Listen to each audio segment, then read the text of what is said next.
Oke, kita mulai proses penyiraman.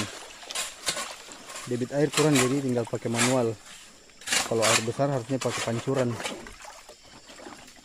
Karena debit air kecil dia manual penyiraman.